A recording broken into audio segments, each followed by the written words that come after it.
What is going on, guys? It's your boy Chris from Sports Pick Chris. Today we're coming back to you with another NFL picks video.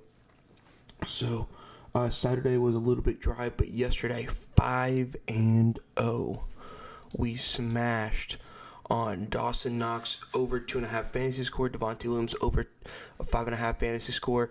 Last night's game, Austin Eckler got 3 catches. In the game before that, for the Eagles game versus Packers, Dallas Goedert got 4 catches. So we absolutely smashed 5-0. We got 3 best bets for you guys so far in this Monday Night Football game, Rams versus the Vikings, what I think is going to be the best game of the weekend. So we're going to go right into it. First man on your screen, he's at 90.5 receiving yards. We're going to go Puka Nacua. I got at 88.5, but he's over this line 4 of his last 6 games, 4 of his last 10 games, but he's been dealing with an injury. It was 6 out of his last 8 games. It was 6 out of the last 8 games when Puka has over 6 catches.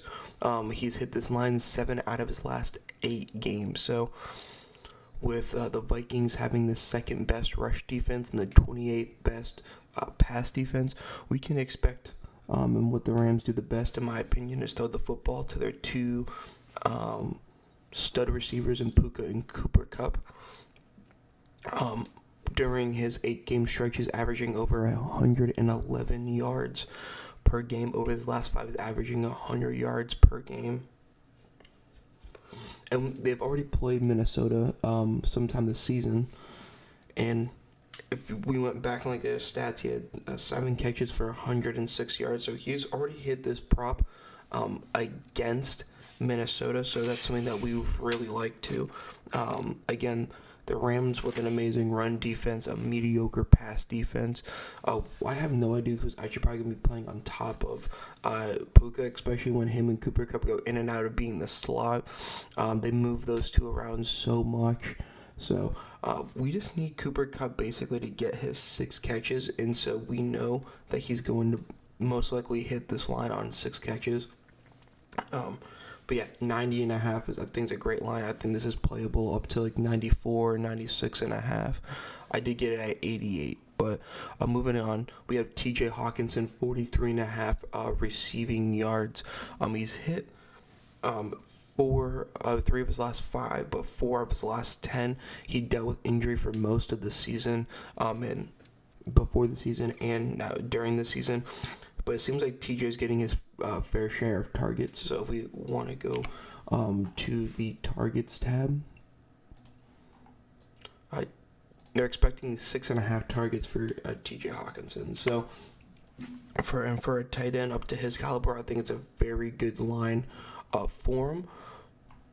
But going back over to TJ, 43.5, I get it at 45.5, so it did tick down. But I do think this is a game where TJ is going to be very involved. Some of the stat lines that the Rams gave up, and there's more, but I wrote down 6 of them for you. These are opposing tight ends versus the Rams defense towards tight ends. Noah Fant, 5 catches, 63 yards. Trey McBride, 12 catches, 123 yards. Tyler Conklin, 5 catches, 59 yards. George Kittle, 4 catches, 61 yards. Hunter Henry, 6 catches, 63 yards. Brock Bowers, 10 catches, 93 yards. The Rams are giving up over 6.5 catches and 60-plus yards to opposing tight ends so far this season. And there's more tight ends that have hit over that 43.5 line. I think there was 10 of them in total. So, TJ Hawkinson, before this injury, was one of the top echelon, top 3 to top 5 tight ends in the NFL. A lot of eyes are going to be on Justin Jefferson and Jordan Addison, so I feel like this is a game where TJ Hawkinson could finally have that big old breakout game. So we took it at 43.5. I know 68, 52, 45. So just got to play majority of the game. and the game script has to go his way.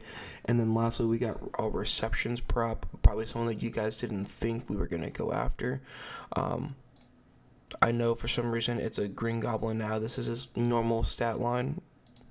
Kyren Williams over 1.5 receptions.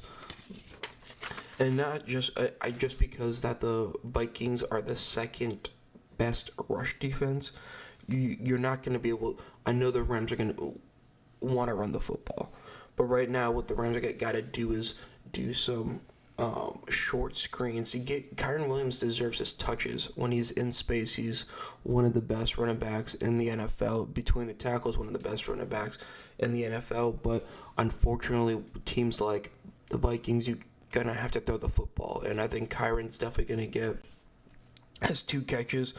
He's averaging 2.1 receptions per game so far. Last game versus the Vikings, when they did play, he had 7 targets on 5 catches.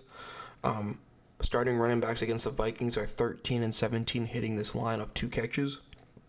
And Vikings have, again, the second best rush defense. We can't express that enough.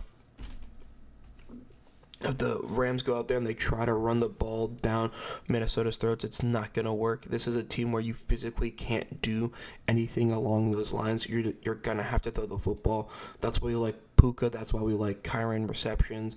And then the other side of the coin with TJ, with the receiving yards, it's probably one of the middle of the field for the Vikings is where they're probably going to have to attack. Even crossers with Justin Jefferson and Jordan Addison, short screen passes to Aaron Jones and get Aaron Jones out, on little out-breaking routes, through the tackles, and then break out. Those are where they're going to really have to attack this Rams defense. The Rams defensive line is really improving. It's very young, very good.